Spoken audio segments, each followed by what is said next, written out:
You're listening to the Philanthropisms podcast with Rodri Davis.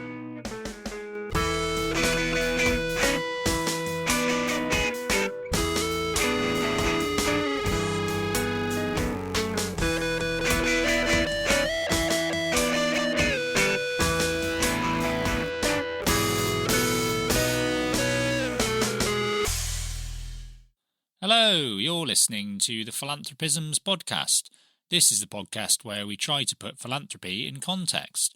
I'm your host, as ever, Rod Davis, and this week we are in conversation with Tris Lumley from NPC. Now, Tris is not the first person from NPC to appear as a guest on this podcast.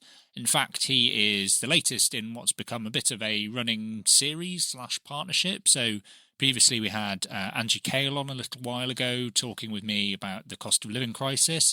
And back at the start of the podcast in 2021, we had Dan Corrie, the chief executive of NPC as well. And hopefully we might have a few more in future. So it's kind of an ongoing sporadic series, think of it in that way.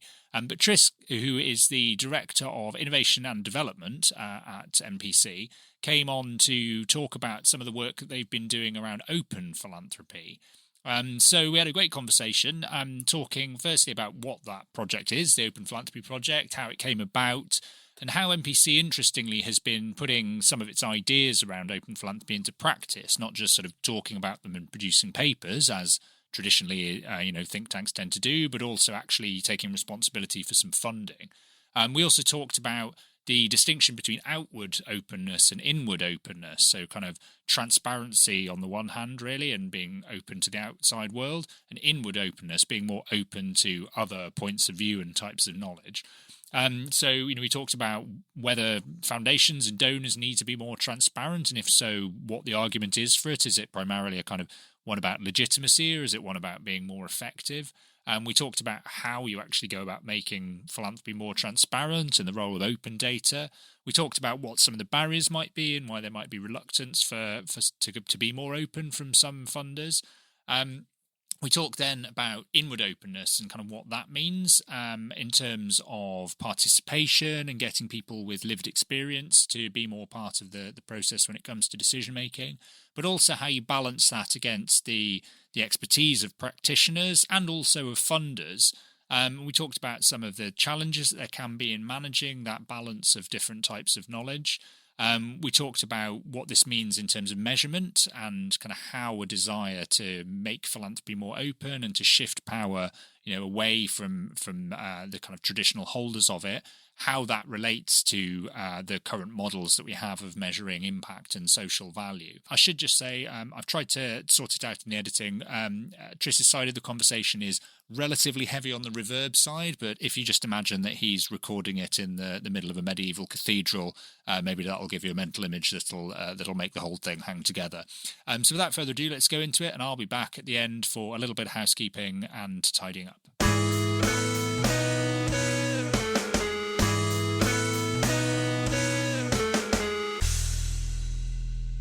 Okay, great. Well, I'm here with Tris Lumley. Hi there, Tris.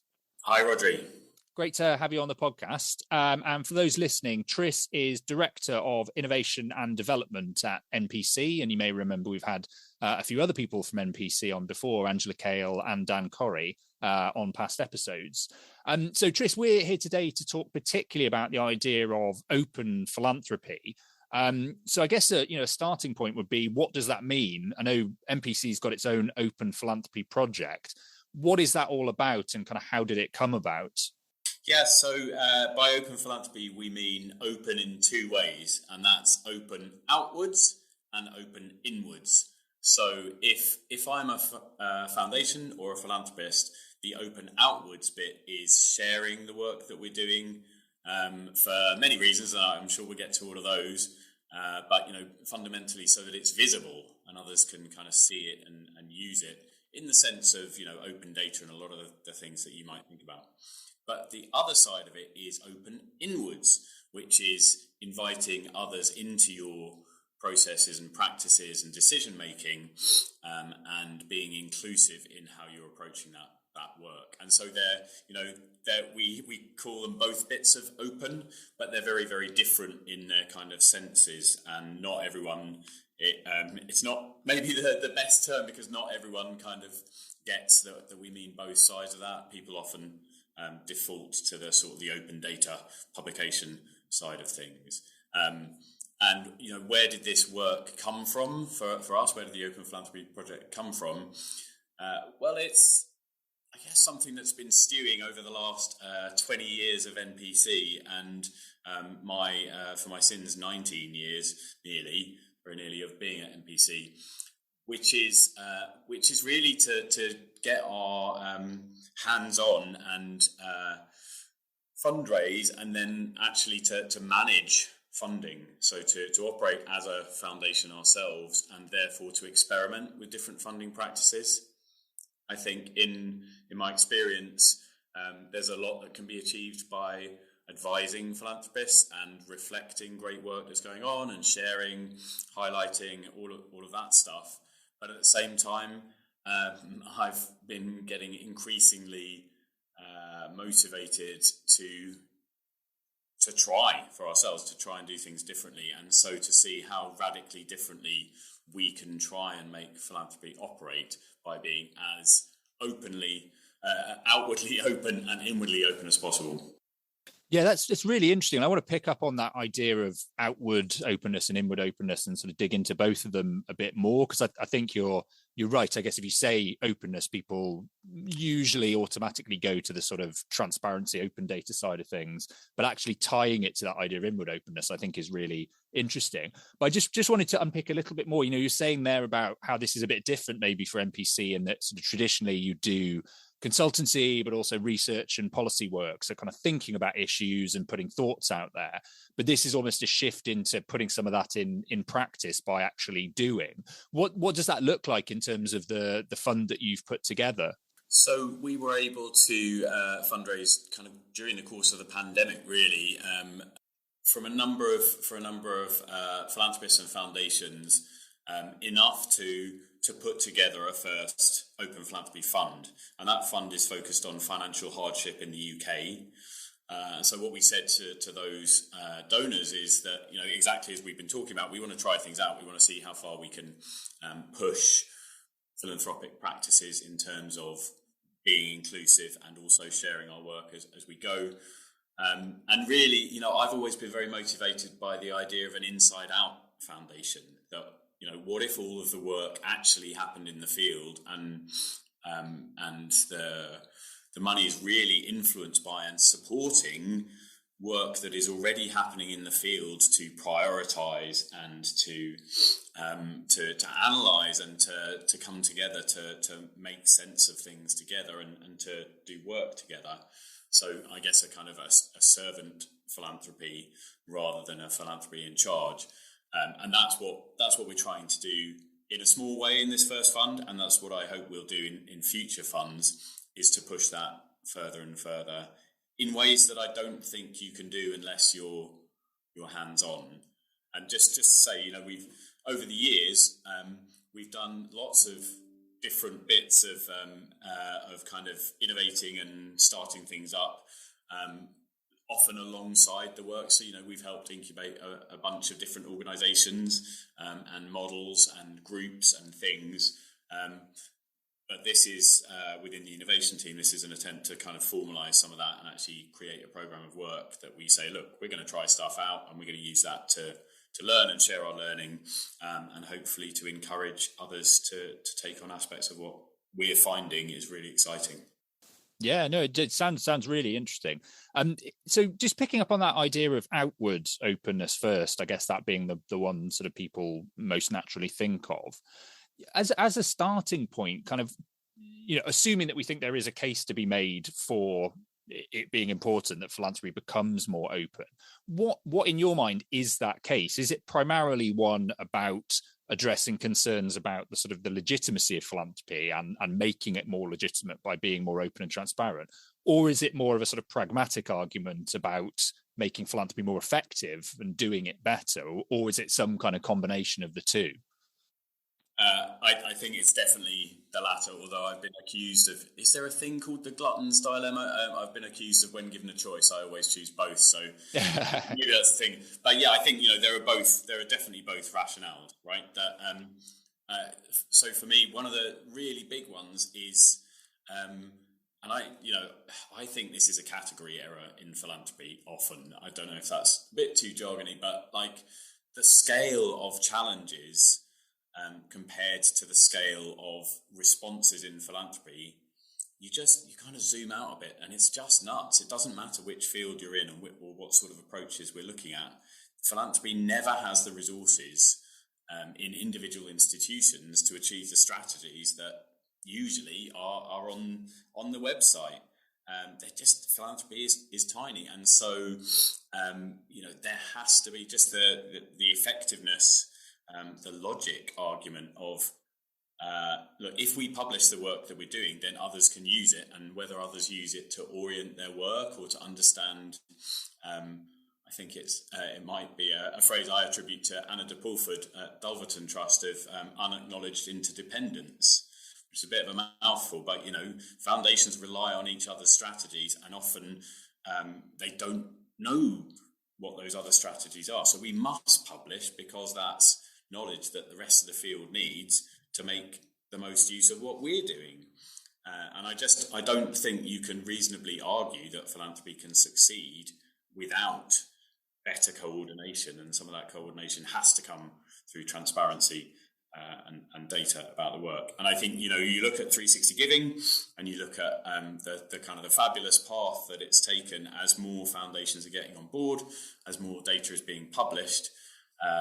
We gain more knowledge about the field, and we can start to see the map being illuminated by more and more light sources, and then we can start to work our way around and not bump into mountains and fall off cliffs. That's the effectiveness argument. Yeah, it's a very strong one for me. The legitimacy one, I think, absolutely. If any of the critiques currently or over the history of philanthropy, and have written and spoken much more about that than many, that for philanthropy to have legitimacy, gain legitimacy, it's going to have to deal with scrutiny and transparency about its work and its decision making, and who's involved in that decision making. I think has to be part of that. And you've said there kind of historically philanthropy has hardly been notable for being open. In fact, if anything, the opposite. Why do you think that is? Do you think it is down largely to sort of practical factors in terms of, until recently it wasn't that easy to make data, openly available and accessible? Or do you think it's more sort of cultural factors, that there's a fear about being open and transparent, and that will open you up to scrutiny that you don't necessarily want? I mean, what's your sense of what holds people back from being more open? Yeah, and again, I'm going to say all of the above, but because I think, I've seen that the kind of the fear of vulnerability as a real barrier, and completely acknowledge that when people are making decisions that have real importance because of the large amounts of money that are moving, and the way that influences people's work and careers and programs and livelihoods as it turns into impacting communities, then there's a lot of risk and a sense of what if people are getting those decisions wrong. There's a huge amount of vulnerability tied up in being more transparent about those things. So I think that psychological aspect and the cultural kind of aspect is huge. And then I think there's also the sort of the more, reactive impulse as well, which is that if people or institutions have money, why shouldn't they make their own decisions? And how dare others tell them that they should be more transparent about those things? And I think that has, that's been present in lots of the kind of responses that we've seen and we still see to various aspects of scrutiny in all fields. No one usually volunteers for more accountability. No, agree. I mean, but following that thought through, are there any arguments that you've heard in favour of either it not being transparent about some things or kind of wanting to retain an element of anonymity even that you think are justifiable? I'm just really interested because it's one of those things in philanthropy that often gets presented as a kind of binary. It's like either you have to be all in favour of transparency and go the whole hog, or you think everything should be private. And clearly that isn't true. But where for you do you think there are kind of justifiable arguments in favour of not necessarily being open about some things or allowing a degree of anonymity? Yeah, I think there are special cases, and I think they're quite well rehearsed about where, for reasons of kind of safety, primarily it is best to retain anonymity either about organisations that are being supported or the individuals that are involved in those organisations and approaches, basically because others will want to attack them, whether that's intellectually or ultimately physically, and kind of taking away their rights and freedoms and whatever that might be. People who are working in the context of regimes that are oppressive and foundations that are trying to work against essentially those regimes, and in the cases of threats of violence and so on to people involved in work. So I think there are special cases. They always feel like those are areas in which it would be preferable, if it were possible, to be transparent and to deal with the issues that are putting people in harm's way, rather than keeping things secret. But it's not possible to do that. It's simply not possible to do that. I suppose I'm less familiar with arguments about why privacy is important. Maybe because foundations don't want to be known to be operating in a particular field. When sometimes it feels like, I can't remember who said this. I'm afraid I've been in this field a while, and you kind of forget where some things come from. But that sometimes trusts and foundations kind of partially back what they're backing. And so, if you're prepared to support something by investing in it, but you're not prepared to support something by saying that you're investing in it, and backing the people who are doing that work to succeed to the fullest extent, that feels like that can be problematic. And do you think there's any distinction in terms of thinking about institutional philanthropy, so sort of foundations, as opposed to more informal philanthropy by individuals, or even distinctions in terms of scale? Does there come a point at which what you're doing clearly is of a scale where there is a public interest, and therefore there's more of an onus on you to be open, whereas if you're doing things at a smaller scale, it's more justifiable to kind of want to stay under the radar? Or do you think that's just kind of allowing people off the hook slightly? For sure. I mean, I think I'm not going to say that every individual, when they're thinking about their own charitable giving, must invite the whole community into their practices, and B, publish work in the open on their own blog about how they're making those decisions. Although some in the EA community, the effective altruism community, certainly do try and do that. But I think the aggregate of philanthropy is made up of a lot of small actors as well as larger institutions, right? So I think it would also be odd to say that only the biggest should take on these responsibilities. And I think what we've seen with 360 Giving, for example, is that smaller foundations can use it pretty easily, and there's support to do that. And once more smaller foundations are publishing through it, then you start to get a richer picture. If you only rely on the biggest institutions and what they're publishing, you get a very I don't want to use the word bias, but you get a very skewed view of what is being funded, because it comes from those very large institutions, and the behaviour of others is just as important to understand in aggregate. Yeah, absolutely. I've finished doing my devil's advocate bit about why we might challenge the idea of openness, but I think it's kind of important to ask those questions. I guess moving on to what it actually means in practice.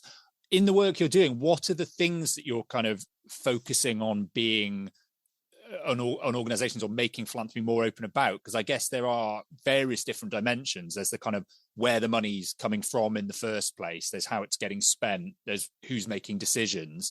And then there's other things like, what kind of diversity of, is there in terms of the makeup of people working in or on the trustee boards of organizations. So which of those are you kind of focusing on? Yeah, so I'll try and paint a visual picture of this and tell me if it works at all. It comes a bit from a workshop exercise that we actually did at the Feedback Summit in the US a few years ago. But that was to map out, just on a nice piece of paper, to map out a bunch of the stages in a sort of in a philanthropy process. So, designing a strategy or a funding program, and then deciding on the kinds of approaches that will be pursued or the kinds of organisations that will be supported, and then actually making decisions about who and what is funded, and then managing those practices and doing the learning and reporting and so on.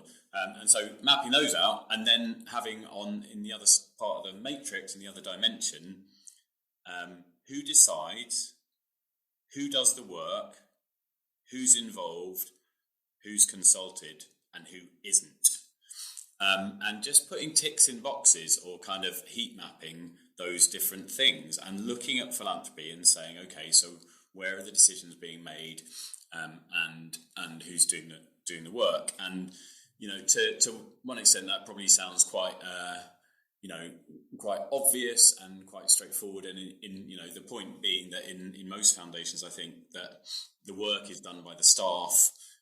The decisions are made, or at least ratified, by the board, and who is involved and consulted can be anyone from some of the current grantees to experts in the field to other funders in various different ways.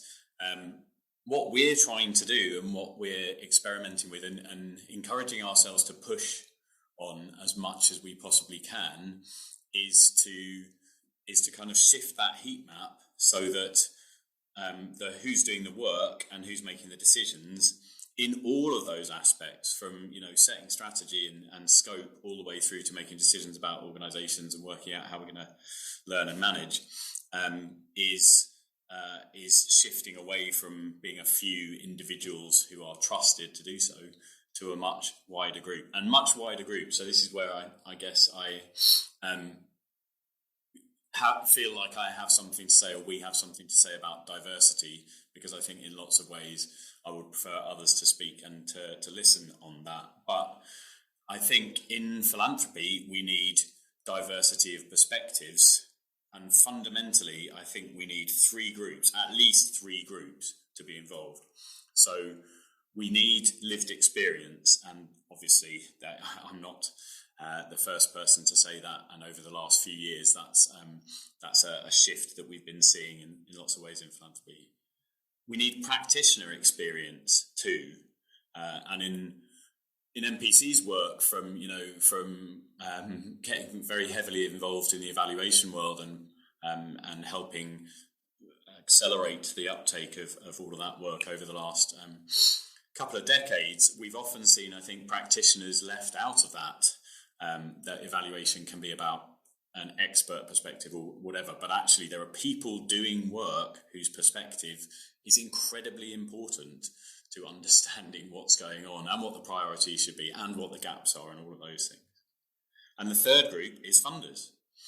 And obviously, whether I was going to say it's their money, you can go back to your question about where the money comes from, and openness about that as to whether that's an accurate answer. But nevertheless, so we're trying to put together, and we have put together for these for the financial hardship fund, which have just made their first decisions about grant making. It's really exciting. These multi-stakeholder panels, two multi-stakeholder panels that comprise lived experience, practitioner experience, and funder experience, and bring them together on a totally equal basis to go through the sets of decisions about strategy and scope and focus and what's included and what's excluded, and then making those decisions together. And that's how I think diversity in philanthropy actually needs to play out. is that we need to reflect all of the different perspectives that are important to understand this complex set of factors in any area to make the best decisions, and to understand what the priorities should be, and to know what we already know and what we don't know, and all of these things. And I think a lot of this probably sounds quite technocratic, and I think the thing that to me is really beautiful is that what we're trying to do is to see through the perspectives of others, and not just to do that in a simple way, but to bring those different perspectives together, and to be generative through that, and to find what we couldn't see before by having all of those groups together. It's really interesting, and it's definitely brought us, I guess, from outward openness towards inward openness, almost by using that outward openness to shine a light and show where there is a lack of inward openness, and it's really interesting to hear what that means. I thought, one thing I'd really like to pick up on there is you kind of made that distinction already between lived experience and then kind of practitioner expertise, and interestingly then funders, and the need to have all of those, which I totally agree with. And I think the focus on lived experience over the last few years and recognizing that and valuing it more is hugely important. But again, it's sometimes presented almost as if, well, that's, you need to shift entirely in that direction. In making the case for the need to also recognize the value of practitioner expertise and experience, and even more so the role of funders, have you sort of found anyone raising an eyebrow or had any pushback? Because it sometimes seems to me as if in kind of making that case, particularly that funders have a legitimate point of view, you will find people saying, actually, I think they should step out of the way as far as possible. Do you feel that kind of in having to continue to make that case, there are challenges, and that some people, don't necessarily find that comfortable? I'll be honest and say that we've been so busy getting this fund up and running and doing the work that I'm yet to have many of those challenging conversations. But I know they will come. And I suppose, in one part, philanthropy often feels like it's a little bit too zeitgeisty or kind of fad driven even. I don't want to call any of these important things fads, but so we shift between one way of doing being really exciting and another without really thinking about how to synthesize and add to. So I think that's just something that we all need to work on in combining different approaches. And then in the other side then yes, I think the legitimacy of a funder perspective can definitely be challenged when we're talking about historic exclusion of many communities from all sorts of things, including the decision making about where financial resources flow in and around their communities.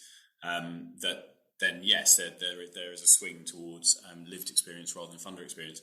I think the thing is that unless we're imagining that we live in a completely different world where philanthropy doesn't really exist anymore, then we still want people to want to give. And so actually the role of people as philanthropists, as givers, as donors in this mix, and how they everything from how they get a sense of reward and excitement from being involved in decision-making processes to just wanting to be part of this kind of whole practice and process, to how they learn from others.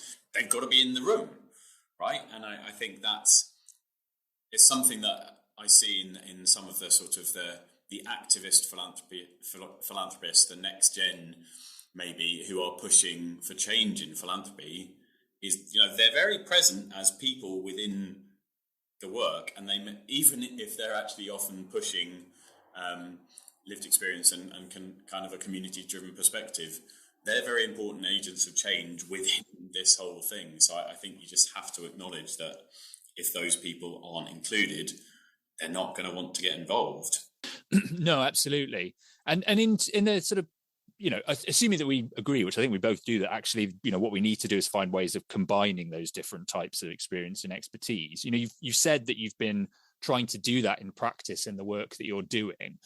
How have you overcome some of the sort of potential challenges that sort of get highlighted in terms of the fact that there are almost unavoidable power differentials between the people who have the decision making or have the resources and those who don't, and even things like just language barriers sometimes, like people often using quite technocratic language on the one hand, or kind of different language coming from activist community or grassroots organizations. Are those any sorts of things that you've had to think about in the design of how you've brought those groups together? Yes, yeah, absolutely. And actually, I feel almost disingenuous talking about this rather than my colleagues, a team that have really been doing this work, Jane and Naomi and Alfie and Lily and Jen and Swati and the many kind of participants who've actually been creating the spaces and the processes that have driven this work. But yes, being inclusive and ensuring kind of accessibility and equity in everything that's being done there has been very, very, very important. So trying to keep materials that are shared beforehand straightforward and non kind of technical jargon, but also having processes that allow people to be supported to be in the room if they need additional support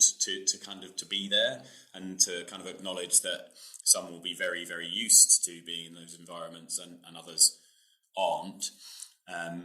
And yeah, the team it's one of the things that they have reflected on most throughout and worked really hard on, and will be kind of reflecting on and learning from. Some of the stuff on the NPC Lab site that you'll see where we've been working in the open on that is about the practical side of things, and about, so for example, paying people for participation. We felt that it was really important to be totally equitable about that. And so actually say, all three groups are being included on the same basis, and we would like to compensate you in the same way. However, if you don't feel you need that compensation because essentially it's your job to do this, or because even your organisation doesn't need the money to replace your time, then it's an option to not take that compensation, and therefore for it to contribute to the money that remains in the fund to spend on the work that's being done. So there's been lots of deep thinking about that, and then actually a lot of the practicalities I think have been really important to make sure that works, and listening an awful lot. Really fabulous facilitation that we've had by Swati Deepak and Jen Lothrop. Really sensitive facilitation and listening a lot to people about the issues that come up.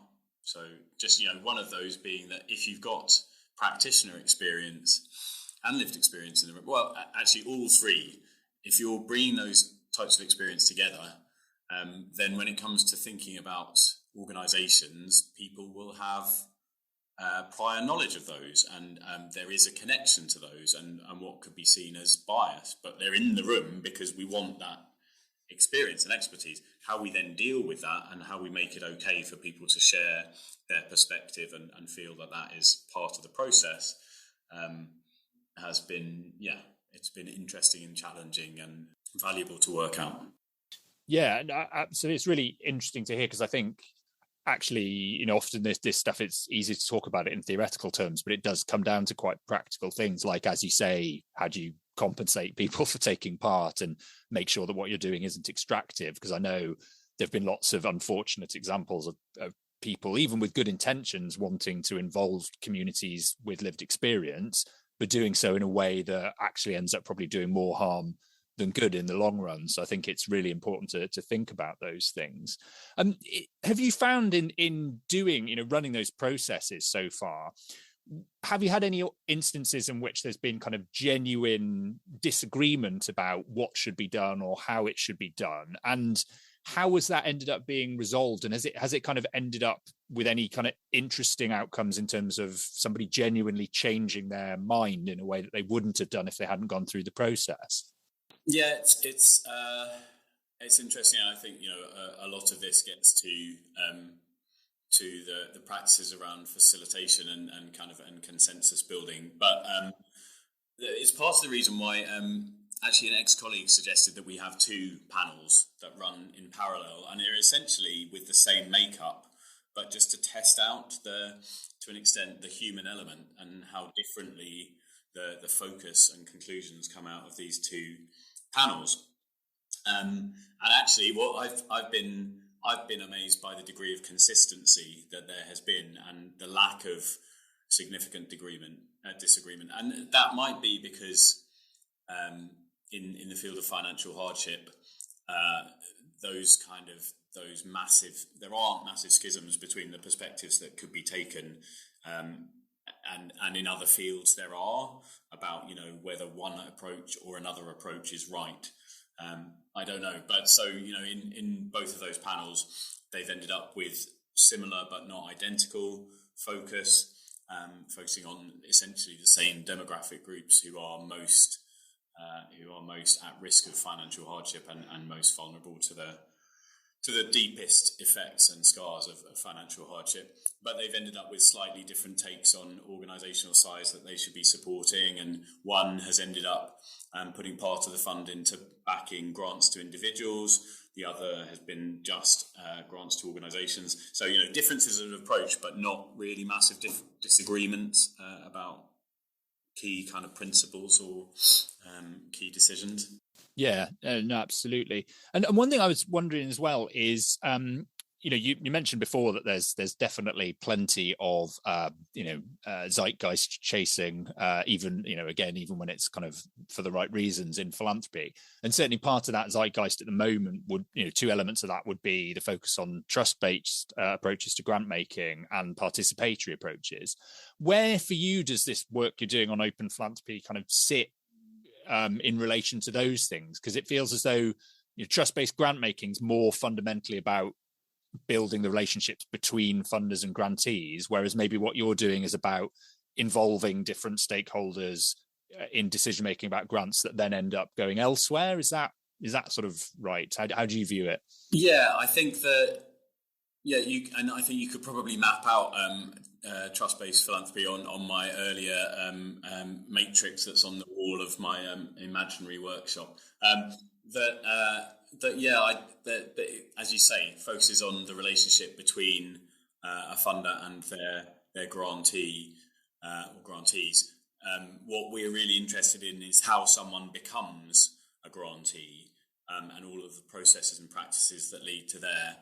And I think while there's a huge amount to be said for a trust-based approach and for deepening that relationship, certainly for deepening that relationship, there are also questions about what that means for those who aren't in the picture. And just as I remember the sort of the arc of collective impact from its from to take a different approach, but from when people start getting really excited about collective impact, including me, to the then very valid critiques about essentially who ends up being more excluded and further distant from power and from decision making when they're not part of that collective.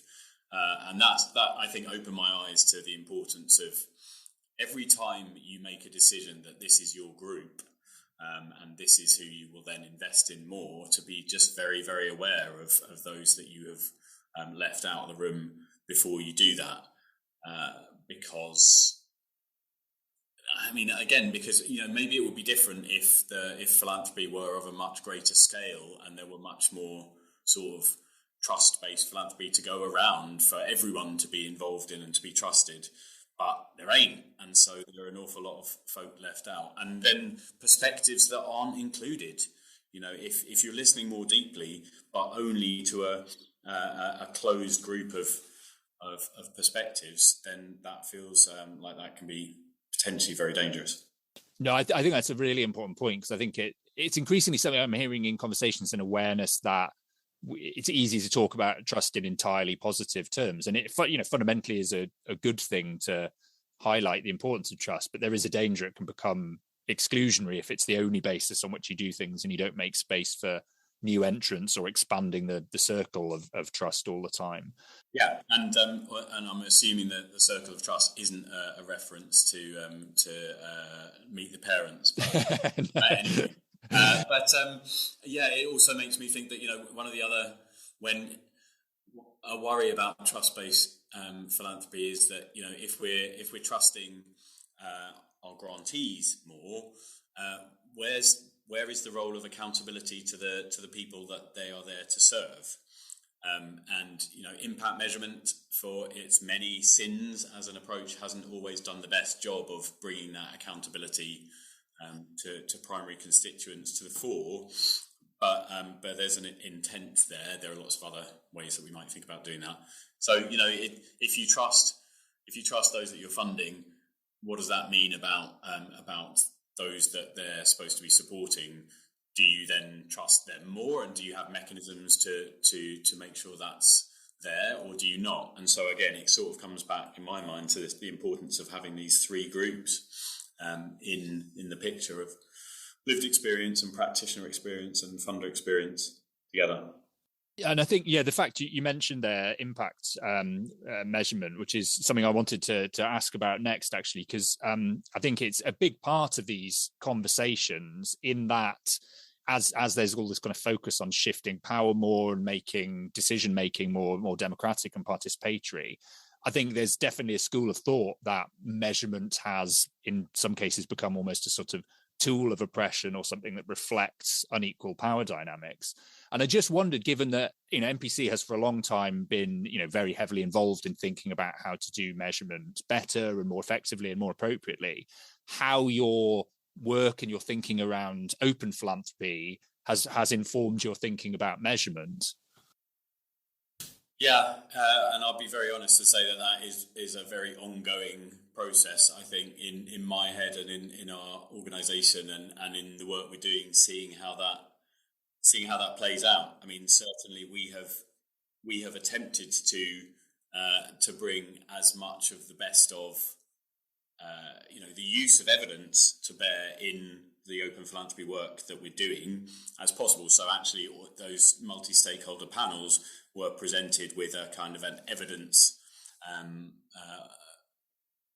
brief on the landscape to feed into that.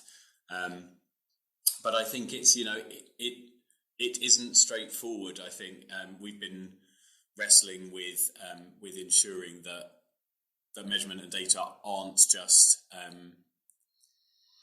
how to say this. So I think it's clear that they are tools, and those tools are therefore subject to the existing power dynamics, whatever they are, right? I think there was a hope in early NPC that they were tools that would change the power dynamics.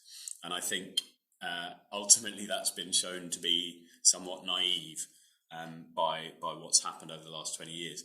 But so I don't think that means that they're tools that can't be used to help shift power dynamics, but there has to be something else that is doing that shifting. You can't just rely on the data to do that. So, if you have a practice where you're playing evidence back to communities and saying, what does this mean? Help us make sense of it. Does it resonate with your experience? How should we use that? Then that's doing something purposeful to try and use measurement and data to shift things. So I think it's not straightforward to work out how to do this well. There's the equitable evaluation kind of group and collaboration that we're involved in, that's looking at these questions in how actually to do evaluation in the context of power dynamics, and how to think about doing justice to the thinking about diversity, equity and inclusion through work on evaluation. But I think there are also questions about, when we come back to the perspectives of the three groups that I'm talking about, what do they count as as data and evidence, and what do you need to include their perspectives, and are any of the tools that we're using for measurement actually doing a good job of bringing those perspectives fully into play? Yeah, no, I think that's, I mean, they are fascinating conversations, and I think really important ones. And as you say, it's one of those areas where it feels as though there's a definite danger of going too far and throwing the baby out with the bathwater, because the idea that no measurement of any kind whatsoever is necessary seems equally, as bad as having only very, very rigid systems of measurement that are based on, the kind of needs and priorities solely of the funder. So I think it's really important that we do talk more about that. There were two more things I wanted to ask you, just following on from this, and I promise I will let you go, because I'll keep you too long otherwise. One was in terms of the actual, so we talked about measurement there. In terms of the actual nature of the funding that you either have made through the fund so far or kind of envisaging making, is there any emphasis particularly on particular types of funding? And I'm thinking here of, core cost unrestricted funding rather than programmatic funding, and timescales as well. The timescales that you're thinking of funding over, are they parts of the conversation? Yeah, I mean, in this first fund, which is a first step, and is constrained in lots of ways by the amount of funding that we actually had to get out the door in grants, which was sort of just shy of £600,000. So not a huge amount, and therefore lots of constraints around that, and also focused on financial hardship, which is a subset of much bigger issues around poverty and so on. So yes, absolutely, there's a commitment to unrestricted funding, and to being as unencumbering in what we're doing to those that are funded as possible. But there are constraints around the timescales over which we're funding and so on. In the next phase, he says, before the next phase is kind of funded, but we are fundraising for the next phase of our open philanthropy work, where we hope to continue the work on financial hardship, but also to develop a youth climate fund linked to the Everyone's Environment work. So those questions then are all up for grabs. And when you think about youth and climate change, then timescales an entirely different matter. Are we thinking about just over the next few years, or are we thinking about over generations, and therefore the approaches that we might support? Actually, the approaches we'll take even to making decisions and imagining what's possible, and the timescales over which they might work, are very, very different. But we've had to be more constrained in this first phase. And one thing that just occurred to me as well is we talk quite a lot here in terms of the inward openness, about almost the vertical relationship that goes down from funders to grantees to the people and communities that they're working with. But I guess there's also a horizontal element of that openness as well, which is how open are funders to learning from other funders or collaborating with them. In terms of your ambitions for the fund, is part of it about getting more collaboration between philanthropic funders? Because I know that's something we hear quite a lot about as well, that it's frustratingly a world in which collaboration historically hasn't perhaps been a norm. Yeah, absolutely. And so I'll be the first to say there's lots of good work going on about collaboration at the moment, including the Collaboration Hub that's been developed over the last few years by ACF and others. So there's more stuff going on. But yeah, it's you've probably heard, I've certainly heard the phrase which fills me with terror and repulsion, that when you've met one funder, you've met one funder.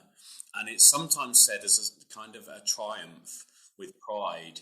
And I'm just like, all right, if your philanthropy is about entertaining yourself, or philantainment, as a European colleague once named it, fine. But that's not the game we're in. That's not the pursuit that we're in. And so that individualism is deeply worrying. And so, yeah, we absolutely think, and here comes a Lego analogy. I don't know if listeners will be Lego fans of this, will go well or will tank. But I do think about the two kinds of openness in terms of Lego. My son has an awful lot of it in his room. I'm a fan too.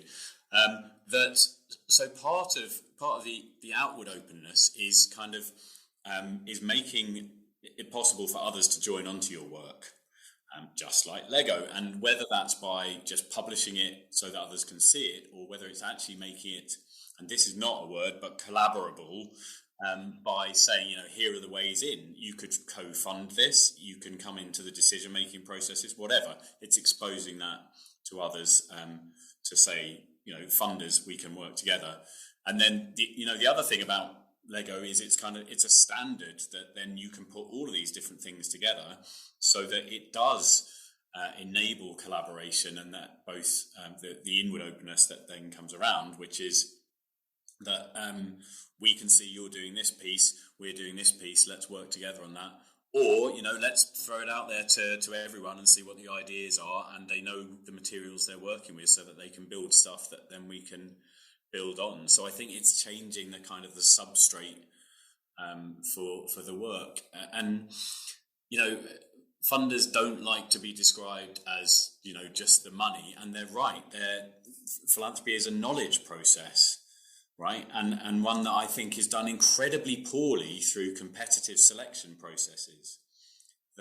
If you see an application form for funding as a set of really important questions that are then buried and kind of thrown away when we pick winners at the end of that, versus those questions being things that we bring people together to explore, and we expose, as a community to work out, what are the problems that we want to solve?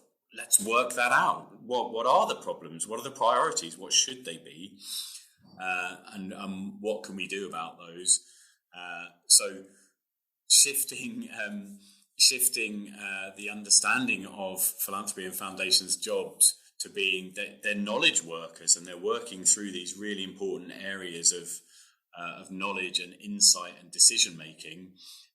And that actually, I think that the furthest that collaboration can go is once they start to work in these sorts of ways openly on these questions, then you can get involved in loads of different ways at loads of different stages. It's not just about one funder saying, this is what we're funding, you could fund these things too.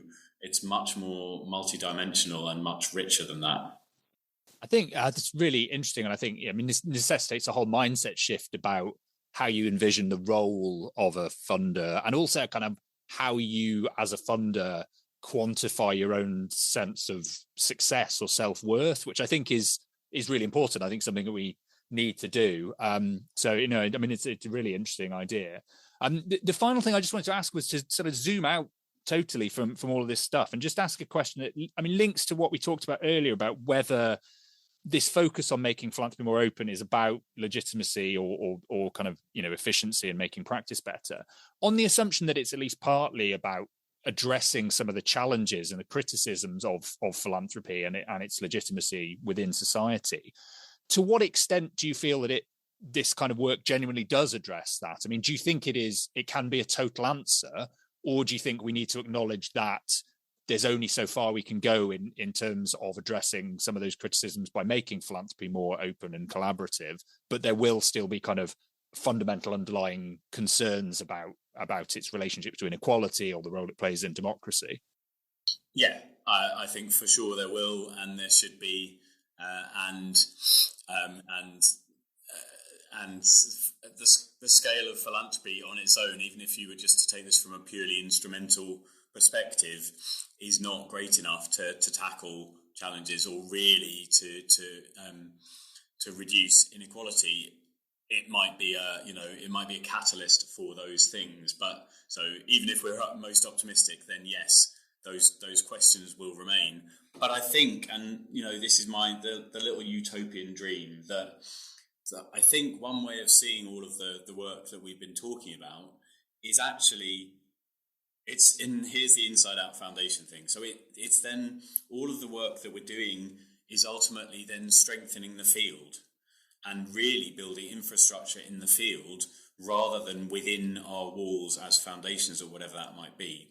So it's building structure and solidarity and power in all of the organisations and actors who could then take more control, have greater agency, and do more whether that's funded by philanthropy or in other ways to develop their own economic independence, to be just more in control of their own destiny. So I think, you know, if it's about philanthropy kind of playing a role in that broader ecosystem, and that working openly eventually leads to something that is much more about an open and collaborative and well-equipped sector, then I think that's a hell of a platform from which to do other things, even if that means, you know, people paying more taxes and there being less philanthropy, but we've still been building the fields that are then ready to take those kind of ideas and approaches forward, and to bring communities and experienced practitioners and evidence and knowledge together and to succeed in the future. Yeah, hear. Well, just remains to say thanks ever so much for coming on the podcast, Tris. It's great to have a chance to talk. I guess the final thing is just I'll put links in the show notes to where people can find some more information about NPC and about the Open Philanthropy Project. But, you know, is there anything that you would particularly kind of want to put out there as a call to people who might, you know, have heard this conversation and are wondering how they can get involved? Yes.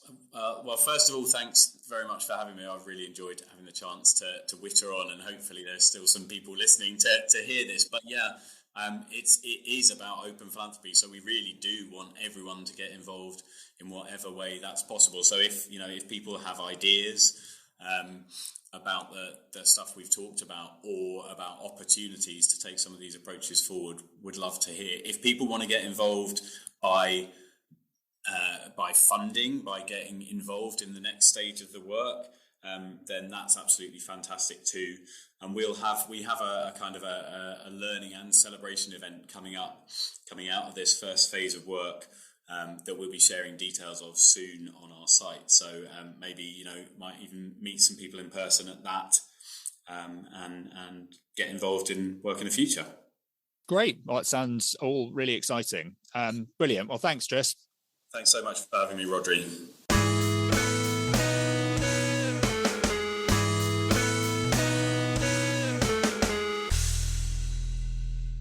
Okay, great. Well, my thanks again to Tris for finding the time to come on the podcast.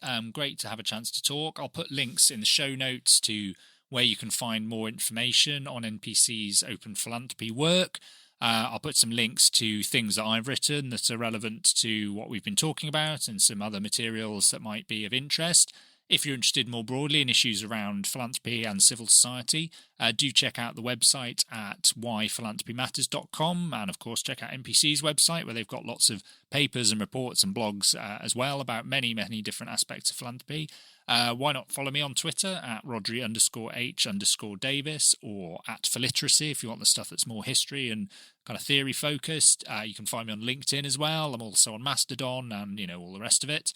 Apart from that, just like, subscribe, tell all your friends about it, leave us a nice review on iTunes or wherever else you get your podcasts, and I'll see you next time. Bye!